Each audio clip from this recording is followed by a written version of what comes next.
Hello and welcome to Value Chain TV News Updates. I am Kabir Lawal with the news. And on the Value Chain TV News Updates, the federal government has continued the free conversion of petrol and diesel-powered commercial vehicles to compressed natural gas (CNG) in a bid to ameliorate the harsh impact of the ongoing economic reforms nationwide. This was disclosed by the Program Director and Chief Executive of the Presidential CNG Initiative, Michael Oluwagbemi, at the Park-to-Park CNG conversion mobilization event in Abuja. He described the program as a radical revolution that will significantly change vehicle energy consumption in the country.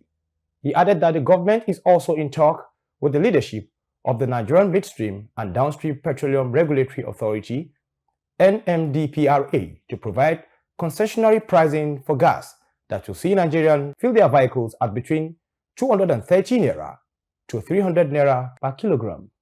The federal government has suspended import duties on rice, flour, wheat and other essential food items to reduce the high cost of food items in the country. This was disclosed by Controller General of the Nigerian Customs Service, Adewale Adeniyi.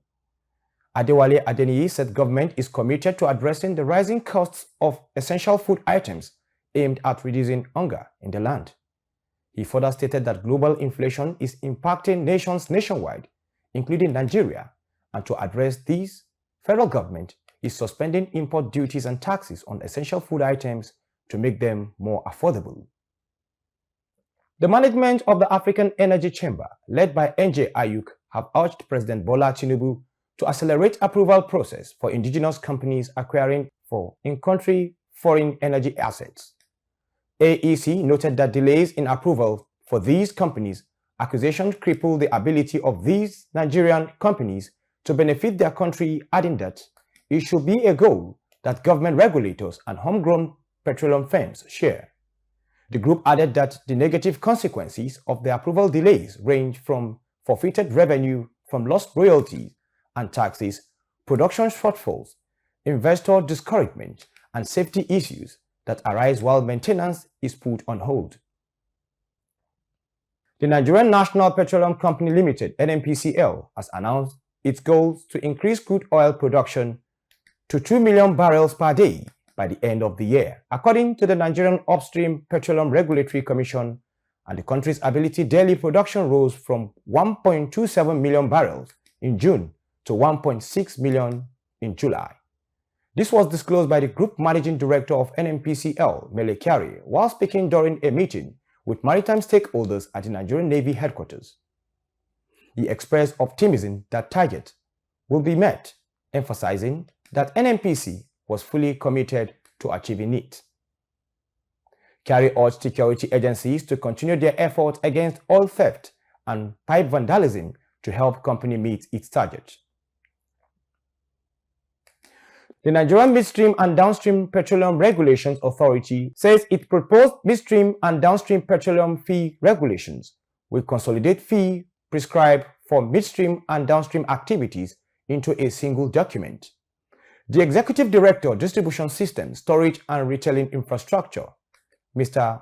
Obugo Okoha, disclosed this in Abuja at the opening of its Stakeholders Consultation Forum on Midstream and Downstream Petroleum Fee Regulations 2024.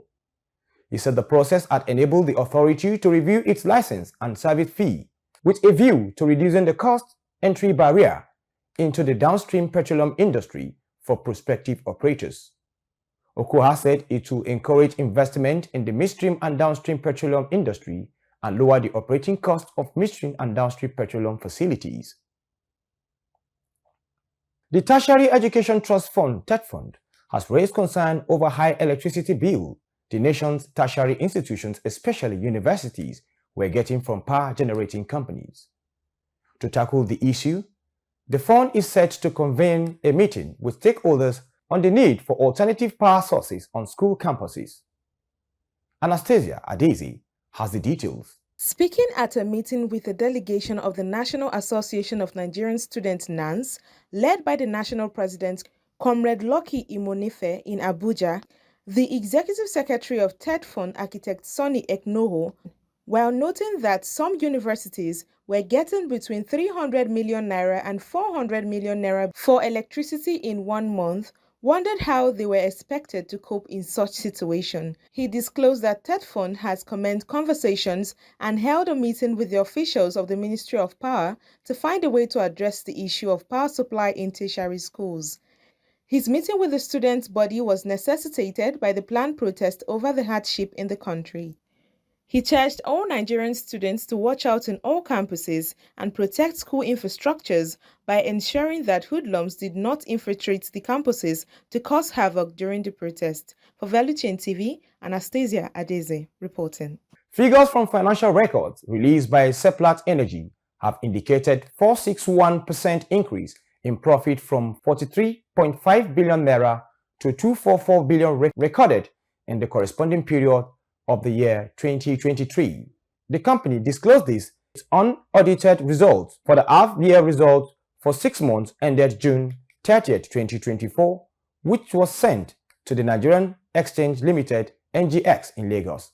It declared a total dividend of 6 US cents per share for the period under review, while cash generated stood at 380.2 billion naira. And with that, we come to the end of Veluchain TV News Updates. I am Kabir Lowell. Thanks for watching.